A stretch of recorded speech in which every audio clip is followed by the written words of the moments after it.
বাঙালিরা না একটু ভ্রমণ পিপাসুই হয়। তারা ঘুরে বেড়াতে খুবই পছন্দ করে। আর যদি পশ্চাৎ দেশে থাকে এইরকম একটা পঙ্কিরাজ, তাহলে তো সোনায় সোহাগা। কিছুদিন আগে ঘুরে আসলাম নর্থ বেঙ্গল, তাতে কি আর স্বাদ মেটে? তাই আবার বেরিয়ে পড়লাম কিছু অজানাকে খুঁজতে। আর এবারের গন্তব্য নবদ্বীপ ও শ্রীধাম মায়াপুর। আমার এই গল্পে তোমাদের ওয়েলকাম জানাই আমি, ম্যাভরিক পার্থ। গত সপ্তাহে নর্থ বেঙ্গল রাইড করে বাড়ি ফিরেছি। আজকে আবার চললাম, বেশি দূর নয়, বর্ধমান ডিস্ট্রিক্ট করতে পূর্বস্থলী বোনের বাড়ি। তাও প্রায় মোটামুটি 172 কিলোমিটার এখান থেকে।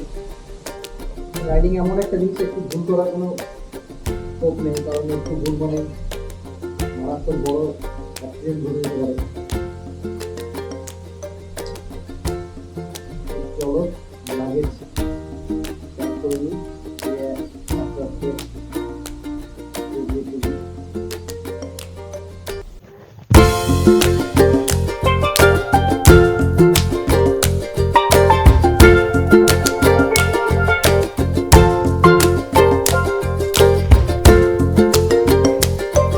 জয় শিব শম্ভু, হর হর মহাদেব। শোনা আসছি, কিছুদিন আগেই নর্থ বেঙ্গল রাইড করে আসলাম। আর ওখানে মোটামুটি 965 মতো গাড়ি চালানো হয়েছে ওভারঅল, বহরমপুর টু বহরমপুর। আজকে আবার বেরোচ্ছি। আজকের ডিস্টেন্স পূর্বস্থলী, যেটা বর্ধমান ডিস্ট্রিক্টের মধ্যে পড়ছে, পূর্ব বর্ধমান। তো ঘড়ির কাঁটায় এখন পাক্কা 2:30। পৌঁছতে পৌঁছতে প্রায় 4টে, 4:30, 5টা বেজে যাবে, কারণ স্লো রাইড করবো, একদম স্লো, বেশি হড়বড় করবো না, একদম স্লোই যাব। তো আজকে রুট ম্যাপটা একটু বলে দিই। এখান থেকে বানজেটিয়া থেকে পঞ্চাননতলা থেকে NH-12 ধরে সোজা বেরিয়ে যাব বেলডাঙ্গা, পলাশি হয়ে, বেথুয়া পার হয়ে। দুটো রাস্তা হয়, একটা দেবগ্রাম দিয়ে ভিতর দিয়ে যাওয়া যায়, রাস্তাটা দেবগ্রাম কাটোয়া রোড ধরে যেতে হবে, ওখান থেকে নৌকো পার হতে হবে। আর একটা রাস্তা হচ্ছে, সবাই জানো মোটামুটি, কৃষ্ণনগর মোড় থেকে রাইট টার্ন নিয়ে নবদ্বীপ ঘাট, যেটা নবদ্বীপ ব্রিজ পার হয়ে সোজা চলে যেতে হবে। মানে দেবগ্রাম ঢোকার আগেই চিন্তা ভাবনা নেব কোন দিকে যাব, সোজা না দেবগ্রাম হয়ে রাইট সাইড নিয়ে নেব, সেটা ওখানে গিয়ে চিন্তা ভাবনা করব। তো ইচ্ছে আছে দেবগ্রাম দিয়ে যাওয়ার, ভেতর দিয়ে, কারণ রাস্তাটা খুবই সুন্দর, একদম গ্রাম্য পরিবেশ। হাইওয়ে দিয়ে তো যাওয়া হয়ই। NH ওঠার পর জিও পেট্রোল পাম্পে পেট্রোল ফিল আপ করবো, কারণ দুধাক তেল আছে। নর্থ বেঙ্গল থেকে আসার পথে তেল ফুল ট্যাঙ্ক করেছিলাম, এখনো পর্যন্ত কোনো ফিল আপ করিনি। গাড়ির মাইলেজ দুর্দান্ত দিয়েছে, দুর্দান্ত, মানে একদম ফাটাফাটি। অ্যাপ্রক্স 55 থেকে 60 মাইলেজ দিয়েছে। আমাদের এই বানজেটিয়া থেকে পঞ্চাননতলা পর্যন্ত রাস্তা ফুল লেন্থ কাজ হচ্ছে, যার জন্য এমন জঘন্য পরিস্থিতি রাস্তার। রাস্তা দিয়ে যাওয়া মানে একদম দুষ্কর ব্যাপার। তো কিছু করার নেই, এই রাস্তা দিয়ে যেতে হবে। একবার রাস্তার চেহারাটা দেখো কি অবস্থা হয়ে আছে। এই কাদায় ম্যাক্সিমাম লোক গাড়ি স্কিড করে পড়ে যাচ্ছে, দেখতেই পাচ্ছ রাস্তা কি রকম বাজে পরিস্থিতি। ওভারটেক করা মানে বিপদের সম্মুখীন। পিছনে ল্যাপটপ আছে, বেশি স্পিডে গাড়ি চালানো যাবে না, তাই আস্তে সুস্তে এই রাস্তাটা কোনো রকমে পার হয়ে যায়। পঞ্চাননতলা মোড় থেকে একদম দেদার সুন্দর রাস্তা। এই রাস্তার কাজ বহুত দিন থেকে চলছে, কিন্তু সেইভাবে জোর কদমে চলছে না। তো রিকোয়েস্ট একটাই, রাস্তাটা খুব যতটা তাড়াতাড়ি সম্ভব করে দেওয়ার জন্য। আরো স্পিডে কাজ করা উচিত, কারণ একদম মেন রোড এটা, করিমপুর লালগোলা একটাই রোড। তো ওদিকে চুনাখালী থেকে তো রাস্তা সুন্দর, কিন্তু এইটুকু রাস্তাটা খুব এমার্জেন্সি করে দেওয়া উচিত, কারণ আমাদের বহরমপুর শহরের প্রাণকেন্দ্র মোহনা বাস স্ট্যান্ড, ওখানে ম্যাক্স টু ম্যাক্স লোকের জীবিকা নির্বাহের একটি জায়গা। সেই জায়গাটা দৈনন্দিনভাবে প্রচুর ইউজ হয় এই রাস্তাটা। তো এই রাস্তাটা লাট সাহেব গুরু জিও সাটাম ঘুরে দিল মার্সিডিজ। হ্যাঁ, যেটা বলছিলাম, এই রাস্তাটা অ্যাজ সুন অ্যাজ পসিবল যতটা তাড়াতাড়ি হয় করে দেওয়া। ভাকুড়ির মোড়, চলে আসলাম ভাকুড়ির মোড়। আগে কলকাতা শিলিগুড়ি এইটাই রাস্তা ছিল, মেন রোড। তো বাইপাস হয়ে যাওয়ার পর এই রাস্তার যানজট অনেক কমেছে, নাহলে এর থেকেও বেশি জ্যামের সম্মুখীন হতে হতো। প্রচুর জ্যাম হতো, প্রচুর জ্যাম। এই রাস্তাটুকু পার হতে জীবন তছনছ হয়ে যেত। যাক, এখন জ্যাম আছে, তবে অতটা নেই, আগের তুলনায় অনেক কম। গাড়িতে একটা কেমন শব্দ হচ্ছে, বুঝতে পারছি না এটা কিসের শব্দ। তো আসার পরে একবার সার্ভিস সেন্টারে নিয়ে যেতে হবে, কারণ গাড়ি এতটা রান করার পর কিন্তু সার্ভিস সেন্টারে নিয়ে যাওয়া হয়নি। একটু ভুল হলো বিষয়টা, সার্ভিস সেন্টারে নিয়ে যেতে হতো। মহাদেবের আশীর্বাদে কোনো সমস্যা হবে না আশা করি। আর রাস্তা নিয়ে কোনো কথা হবে না, রাস্তা এখন মাখনের মতো, মাখনের মতো রাস্তা হবে। আগে আরো ভালো রাস্তা, কিন্তু এই রাস্তার একটা সমস্যা, এই যে গাড়িগুলো যেভাবে বাসগুলো ওভারটেক করে, কলকাতা শিলিগুড়ি বাস, বহরমপুরের বাসগুলো, এটা বাস চালায় না হেলিকপ্টার চালায় এরাই জানে। শহরে সব থেকে ভালো যানবাহন বলতে গেলে টুকটুক, ডানে বায়ে উপর নিচ কোথাও দেখে না, ধরতে পারলেই হলো। অবশ্য টুকটুকের জন্য বহুত বেকার ছেলে, বয়স্ক লোক পড়ে খাচ্ছে, কিছু বলার নেই। এই টুকটুকটার জন্য প্রচুর লোকের রুজি রুটি হচ্ছে, তো এটাও একটা দেখার বিষয়। তবে একটু যদি ঠিকঠাক ভাবে সাইড মেনটেন করে চলে তাহলে খুব ভালো হয়।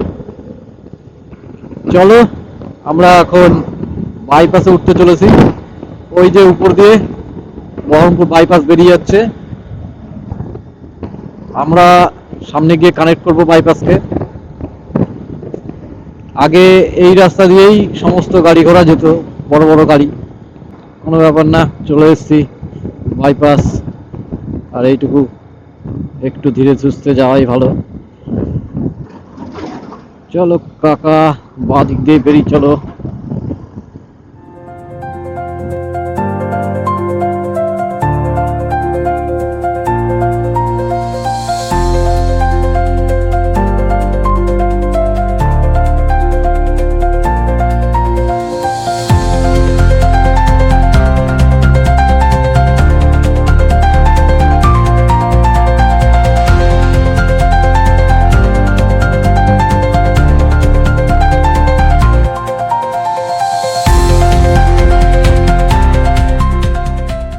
কলকাতা শিলিগুড়ি NH-12 উঠে পড়লাম। কৃষ্ণনগর, বারাসাত, কলকাতা এই রাস্তা দিয়ে একদম সোজা, কোনো ড্রাইভার নেই। আর কলকাতা এখান থেকে 201 কিলোমিটার।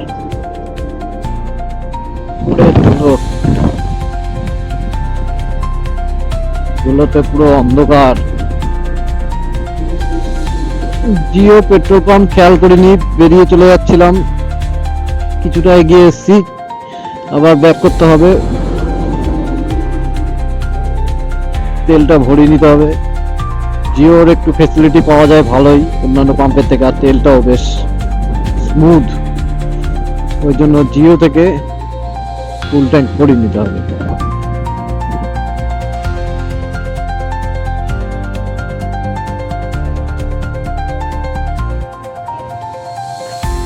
দাদা ফুল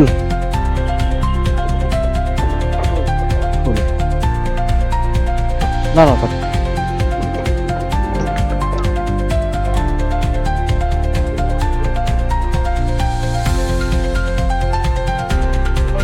$780 ফুল ট্যাঙ্ক, 7.42 লিটার তেল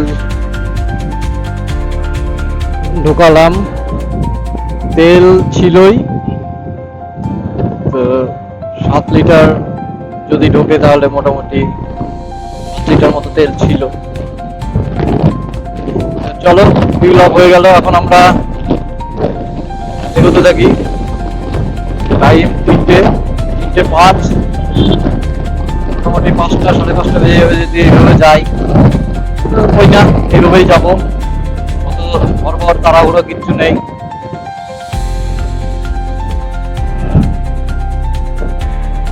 জ্যামে আবার পড়ে গেলাম, কারণ এর আগে ফাঁকায় ফাঁকায় বেরিয়ে যাচ্ছিলাম, তখন আসলে পুরো ফাঁকাই ছিল, এখন আবার জ্যাম। দেখো ভাই গাড়ি লাইন, দেখো লরির লাইন, একদম পুরো লাইন দিয়ে দাঁড়িয়ে আছে। তো পৌঁছানো খুব ক্রিটিক্যাল ব্যাপার। कोई बात नहीं, एडवेंचर का मजा।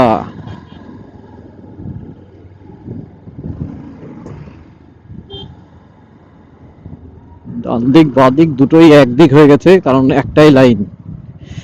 ঢুকছি বেলডাঙ্গা, আর এই জায়গাটা এরকম জ্যাম প্রতিবারই পাই, এবারও পেয়েছি। এই ওভার ব্রিজটা যতদিন পর্যন্ত না হবে ততদিন পর্যন্ত এই জ্যাম এরকমই থাকবে, কিচ্ছু করার নেই। বাইকের এই একটা সুবিধা, ফাঁক ফোকর দিয়ে বেরিয়ে চলে যাওয়া যায়। এই রেলগেটের এখানে ওভার ব্রিজটা যতদিন না হচ্ছে ততদিন এই জ্যাম এরকম থাকবে। ওভার ব্রিজটা তো বহুত যুগ থেকে দেখে আসছি এরকম ভাবে পরিত্যক্ত ভাবে পড়ে আছে, তো কবে যে হবে আর মানুষের দুঃখ জ্বালাটা কবে মিটবে। চলো এন্টার করে গেলাম বেলডাঙ্গা।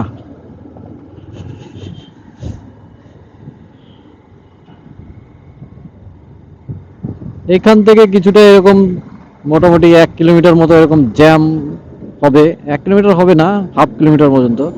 তো তারপরে আবার সুন্দর 4 লেন পাওয়া যাবে।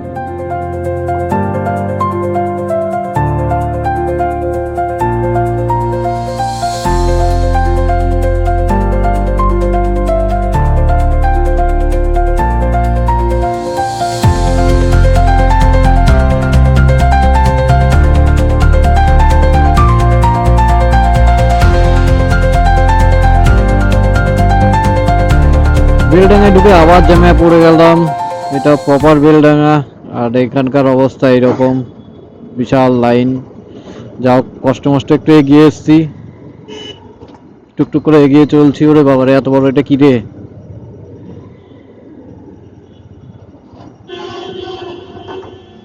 কি ভাই জিনিসটা বুঝে পাওয়া মুশকিল।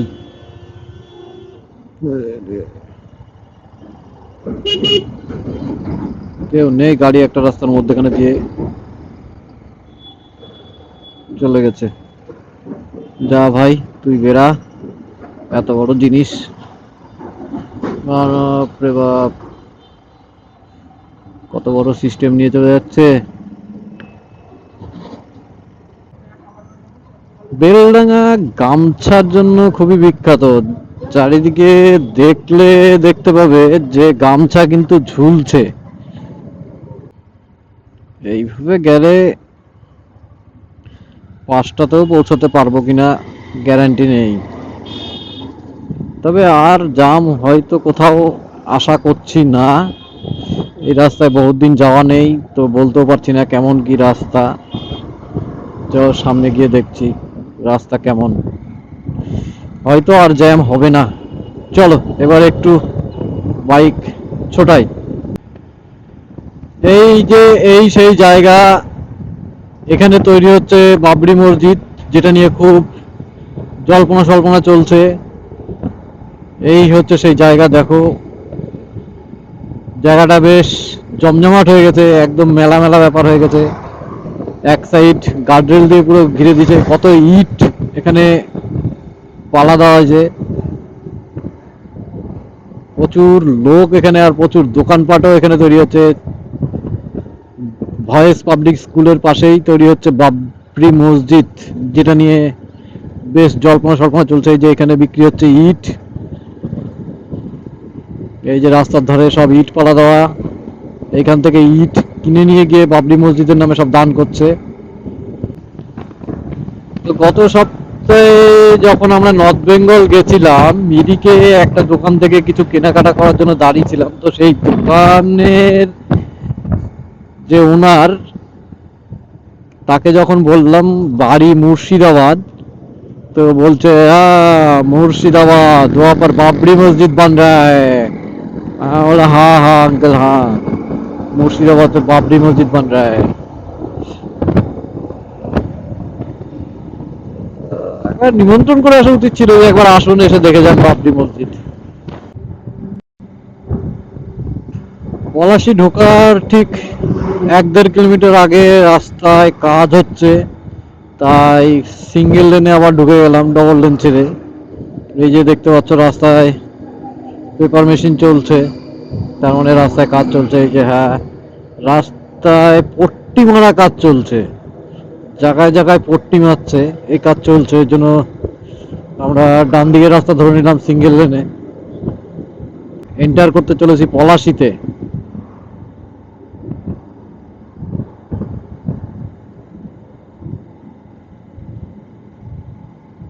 প্রচুর কাটাপ আছে যেগুলো দিয়ে বাঁদিকে চলে যাওয়া যায়, কিন্তু কোনো লাভ নেই, সামনেই আবার ডবল লেন চলে এসছে। তো এইটুকু একটু কষ্ট করাই যায় আস্তে আস্তে। পেছনে যে রাস্তাটা ছিল, এই রাস্তা থেকে রাইট টার্ন নিয়ে নিলে কৃষ্ণনগর কাটোয়া রোড হয়েও যাওয়া যায় পূর্বস্থলী। তো ভাবছিলাম ওই রাস্তাটা নেব, কিন্তু চলে আসলাম। চলো কই না, পেছনের রাস্তাটা দিয়েই যাব, ডিসিশন একটু চেঞ্জ।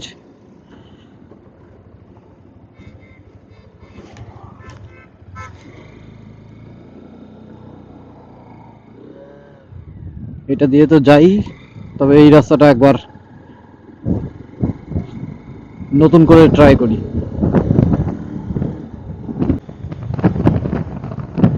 রে বাপ রে বাপ, সামনের গাড়িটা দেখো কি অবস্থা।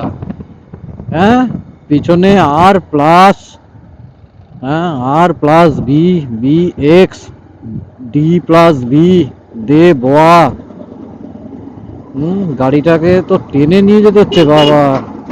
কাকা একটু সাইড কাকা। হ্যাঁ এই তো কাকা, কাকা চরম দিল কাকা, দেখিয়ে দিল লেফট টার্ন নিতে হবে। তো লেফট টার্ন নেব।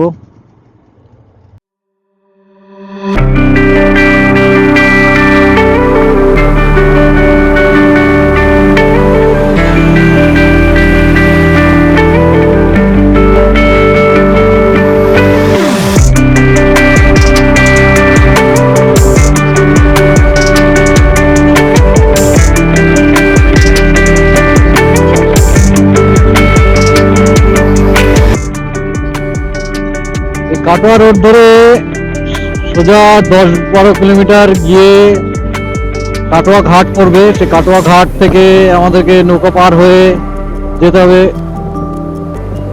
পূর্বস্থলী। এই রাস্তা ধরে সোজা চলে গেলে কাটোয়া, আমরা কাটোয়াকে বাইপাস করে বেরিয়ে যাবো পূর্বস্থলীর দিকে। 3, 2, 1, go!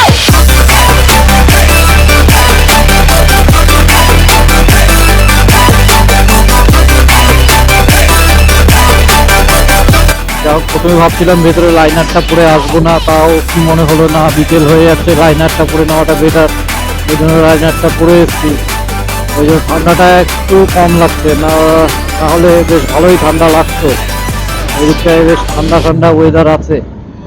প্রচন্ড পোকা উঠছে, সর্ষে ফুল শেষ, ওই জন্য পোকাগুলো রাস্তায় উঠে আসছে, আর হেলমেটের কাছে বেশ ভালো বাড়ি খাচ্ছে পোকাগুলো, বোঝাই যাচ্ছে, পটপট করে শব্দ হচ্ছে। সামনের রাস্তায় কাজ চলছে, কারণ বোঝাই যাচ্ছে পিচের গন্ধ এখনো বেরোচ্ছে। রাস্তাটা একদম টাটকা তৈরি রাস্তা। আর ওই যে দেখো সামনে সূর্য ডুবছে, কি দারুণ লাগছে। রাস্তার উপরে একটা যে অরেঞ্জ কালারের আভা, রাস্তাটাকে একদম চকচক চকচক করছে, কি অপরূপ লাগছে রাস্তাটা। আর দুদিকে চাষের জমি, আরো আধুর্য বাড়ি দিচ্ছে রাস্তা। বেশ সুন্দর রাস্তা, টান টান রাস্তা, যদিও গ্রামের রাস্তা, ওই জন্য জোরে চালাতে খুব ভয় লাগছে। কখন ছাগল ছুটে চলে আসে, এর আগে একবার ছাগল একবার ছুটে চলে এসছে, আবার যদি ছুটে চলে আসে তাহলে কেলেঙ্কারি হয়ে যাবে। ওই জন্য একদম স্পিড মেনটেন করে গাড়ি চালাতে হচ্ছে। এই দেখো রাস্তার সাইডে ছাগলগুলো কখন ছুটে চলে আসবে তার বড় মুশকিল। 2, 1, go!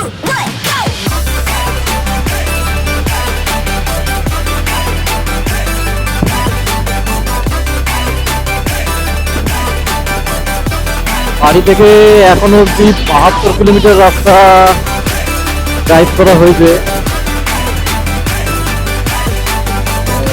সময় লেগেছে 2 ঘন্টা, কারণ রাস্তার অবস্থা খুবই খারাপ, সিঙ্গেল লেন আর ওই জ্যাম। এখনো মোটামুটি 38 কিলোমিটার সময় দেখাচ্ছে গুগল, 1 ঘন্টা 16 মিনিট। তার মানে আমাদের যেতে যেতে 5:30 6টা, কারণ সামনে কাটোয়া ঘাট পার করতে একটু সময় লাগবে। আর 1 কিলোমিটার কাটোয়া ঘাট।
পাড়ার ভেতর দিয়ে বেরিয়ে যাচ্ছি।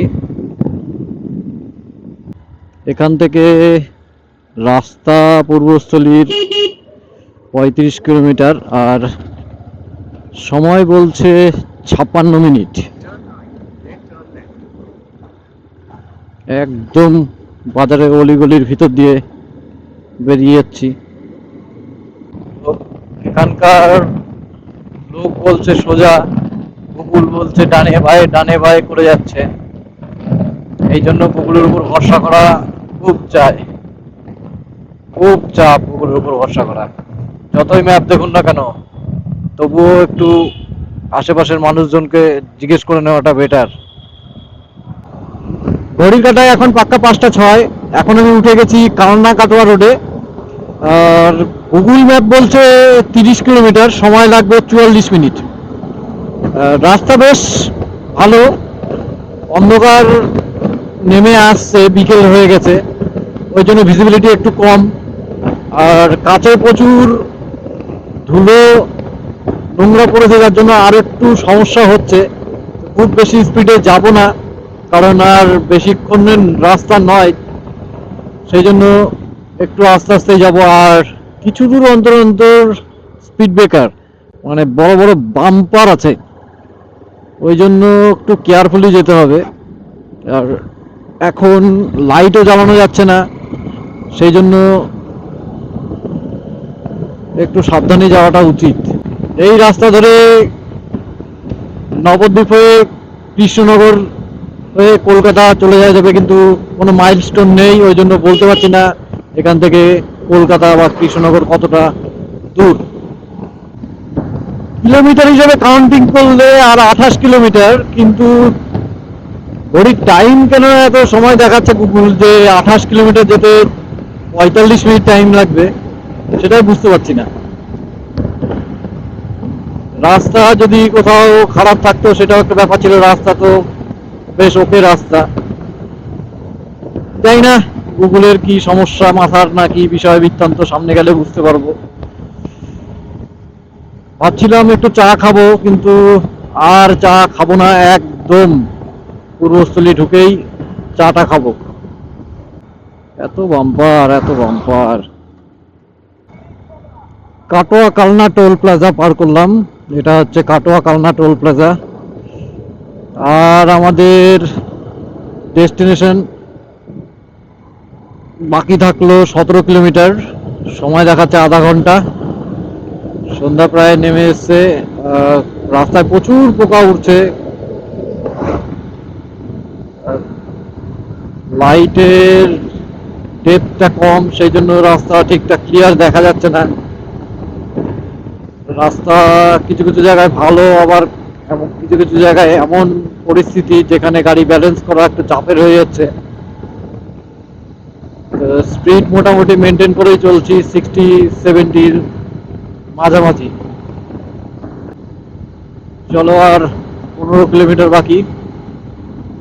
প্রচুর পোকা, প্রচুর পোকা, রাস্তায় প্রচুর পোকা উঠছে, মানে ধারণার বাইরে পোকা উঠছে। কারণ এখন সর্ষের ফুল সব শেষ, পোকা তাই রাস্তার দিকে উঠে আসছে। আর সন্ধ্যেবেলায় এমনি পোকা লাইট দেখলে ছুটে আসে। আর এই বাম্পার বাম্পার বাম্পার, প্রচুর বাম্পার রাস্তায়, কিছু দূর অন্তর অন্তর বাম্পার। 5:30 প্রায় বাজতে চলছে ঘড়ির কাঁটায়। আর আমাদের ডেস্টিনেশন 15 কিলোমিটার, সময় লাগবে 27 মিনিট। পৌঁছে গেছি বোনের বাড়ি, পারুলিয়া বাজার। তো চলো এখন একটু চায়ের দোকানে যাব, চা খাবো, দেন বোনের বাড়ি। আর আজকের দিনের ব্লগ এই পর্যন্তই। কালকে আর পরশু থাকছি, কিছু নতুন নতুন জায়গা এক্সপ্লোর করব, সেই সমস্ত জায়গাগুলো তোমাদেরকে দেখাবো। কালকে হয়তো পাখির চর যেতে পারি, চুপি পাখির চর, যেটা খুব ফেমাস, গুগলে লোকেশন মারলে দেখিয়ে দেয়। তো এই হচ্ছে আমাদের মনাদার চায়ের দোকান, এখানে দাঁড়াবো, একটু চা খাবো, দিয়ে বোনের বাড়ি।